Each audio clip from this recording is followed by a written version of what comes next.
Mirshindintia, or hello from Albania. I am in the city of Vlorë for a little more than a month. This is in the southern part of the country, right along the shores of the Mediterranean. Vlorë is where the Albanian Riviera begins.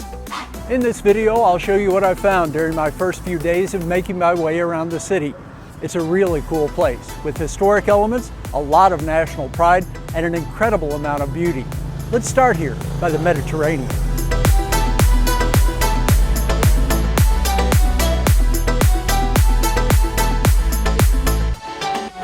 Right along the shores of the Mediterranean is Vlorë's Lungomare. There are actually two pedestrian paths, one on the seaside of the road and the other inland. For my purposes here, this is the Lungomare. It is phenomenal. This path runs for about 5 kilometers from the central part of the city down to the south. The entire way, the sea is just an arm's length away, and there are even some areas where steps lead down to the water. Near its beginning is a large plaza, which I'm certain at times can be used for events. It is home to a gleaming white nautical sculpture that is so bright it can be hard to look at. I call this the Mediterranean, and while that's technically accurate, Vlorë is where the Ionian Sea and the Adriatic Sea meet. The Ionian and the main body of the Mediterranean are to the south, and the Adriatic is to the north. This has a very Italian feel to it, and for good reason. Italy is less than 100 miles across the water. The water here is so clear, as along the path it's possible to look down through it and view the bottom. Looking out on the water, it is the most beautiful shade of blue. The Lungomare is an embedded stone walkway. Since the stones are not flush, it's a touch uneven, but after walking over it a few times, you hardly notice. As expected, this is a popular place for people to stroll or run for exercise. Palm trees give the place a tropical feel. In several locations, boats sit beside the water with fishermen using them, mainly very early in the morning, to venture out and see what can be caught. The surface of the shore changes several times over the course of the Lungomare's 5 kilometers. In some places there is sand, in others there are huge rocks, and still in other spots the beach consists of pebbles, which make the greatest sound as waves roll them up and down the slope. The Lungomare ends on the southern end at a tunnel, which is carved through a hillside. The path on the other side of the road is almost as impressive. I call this the promenade. It's a smoother surface than the embedded stones near the ocean. This doesn't continue for quite as long as the Lungomare, but it still extends for 3 or 4 kilometers from the center. Most of the room is there for pedestrians. In the middle, however, there is a dedicated 2-way bike path, which gets a ton of use. Almost the entire length of the promenade is backed up to many businesses. There are lots of hotels and condos, and just as many restaurants and cafes. Construction is underway to build even more places along the path. Vlorë has a population somewhere in the neighborhood of 130,000 people. This is a major summer resort though, so the number of people here during the season is much larger than that. I found it to be just about perfect when I arrived in the latter part of October. The Lungomare and the promenade were only about a 5-minute walk from where I stayed. This was my Airbnb. I was thrilled with the look and feel of this place. The furnishings were modern and the aesthetics suited my taste. This is located in a block of apartments just a street over from the main thoroughfare. My place had 3 balconies looking out onto the courtyard from the 9th floor. The main street through this part of town is Boulevard Ismail Kamali. It's lined with all sorts of shops, restaurants, and cafes. Much like the promenade, the sidewalks here are very wide, giving this area a pedestrian feel, despite the busy road in the middle. The streets and sidewalks here are busy from early in the morning well into the evening. I mentioned that the boulevard is named for Ismail Kamali. That name is everywhere in this town. It is associated with the University of Vlorë, which has its campus near the waterfront in this part of town. The university, which was founded in 1994, is the second largest in Albania. On campus and nearby, there are at least 2 statues of Ismail Kamali. He is considered the father of modern Albania. Born in Vlorë, Kamali was the first prime minister of Albania and was the prime author of its Declaration of Independence. There is another bust of Kamali situated nearby, outside of the National Museum of Independence. Other busts of important leaders in Albania's past surround the small building, which houses the museum.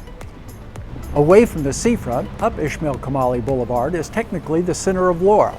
There are all sorts of interesting sites situated there. One of the coolest is the Independence Monument. It sits on a plaza and, made of black stone, rises an imposing 17 meters. The figures at its base depict the different sects which came together to pave the way for Albania's independence. Of course, at the top is the figure of Ismail Kamali. The date of 1912 is prominent on the monument. It was in 1912 that Albanians revolted against the Ottoman government, gaining their freedom late that year. That ended 4 centuries of Ottoman rule. Many of the main steps to create an independent Albania happened here in Vlorë. This is called Flag Square, and it's probably the most important historically in all of Albania. In addition to the Independence Monument, there is a flag monument. There you can see the Albanian banner flying high.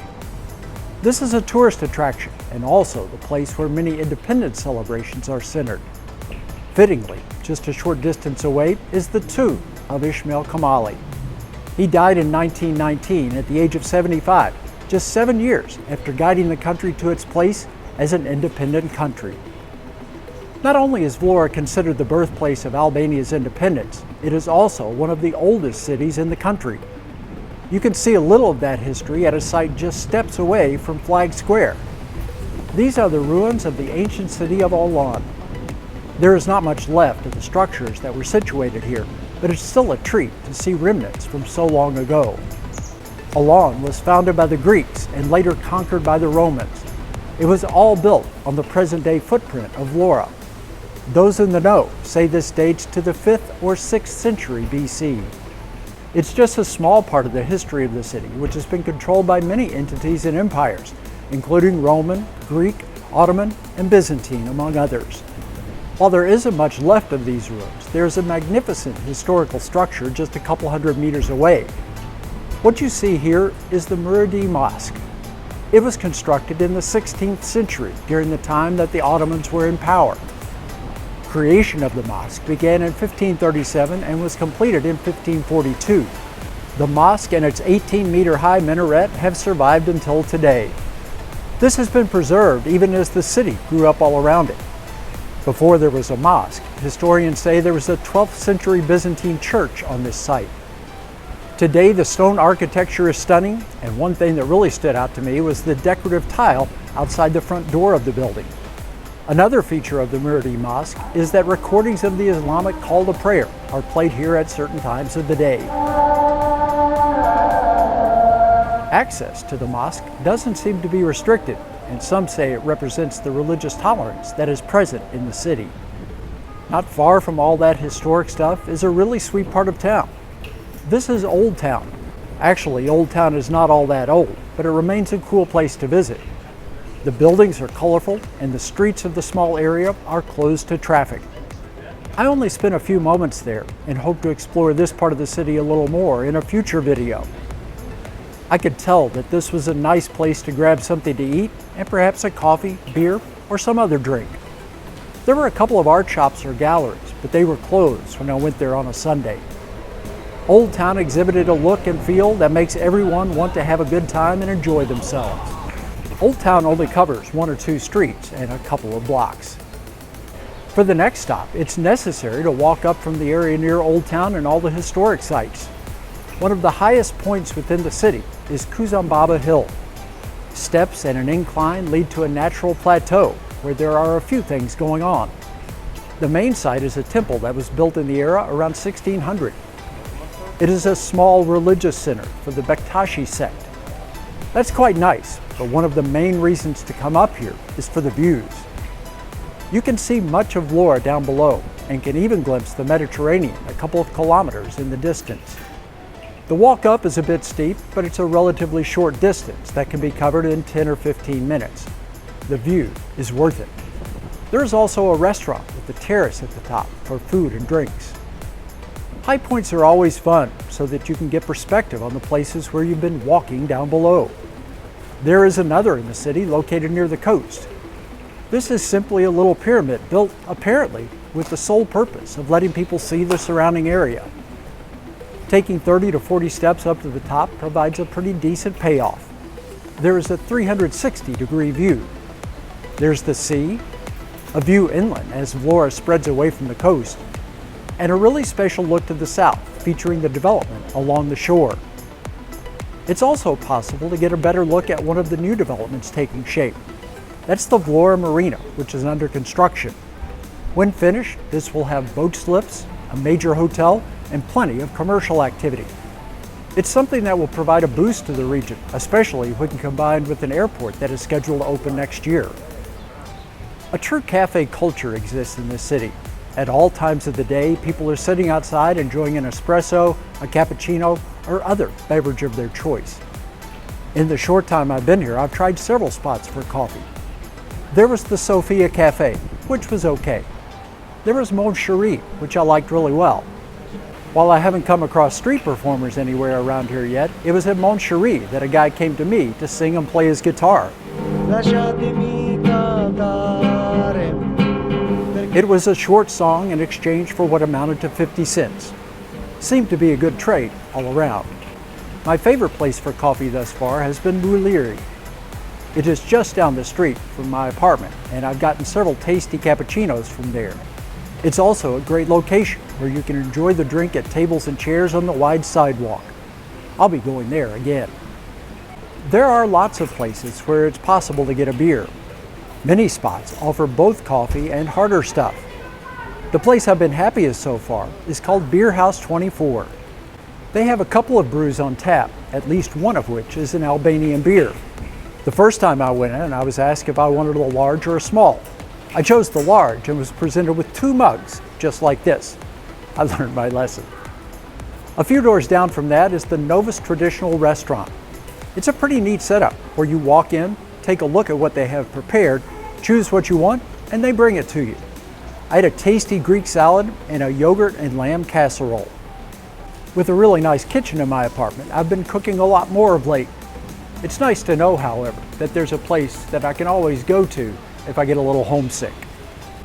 There are a number of small supermarkets that are close. I've been to Market IM most often. The prices are good for most things, including wine and beer. Also, many businesses in Albania are cash only. I've found that these grocery stores, for the most part, will accept credit cards. Very few of the supermarkets carry produce. For that, there are these small markets everywhere. Usually, there are 1 or 2 just about every block. I've enjoyed stopping by a different one just about every time that I've needed something. The produce is generally of very high quality. These stalls are cash only. Generally, the coastline here runs north to south. Therefore, the sun rises over the mountains and hills to the east, but it's the end of the day when things really get good. In the evening, the sun slips into the Mediterranean or behind one of the nearby islands. So far, I've been treated to some spectacular sunsets. It appears to be a daily routine for many to wander down and sit along the shore as another day comes to a close. It's something that I could definitely get used to.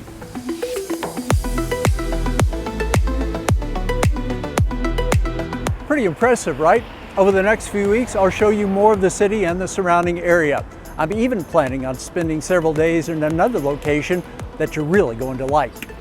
Make sure you come back for all of that, as Albania so far is exceeding all of my expectations, and I can't wait to see what else I find. In the meantime, follow Minderet, or thank you for watching Old, Alone, and Far From Home.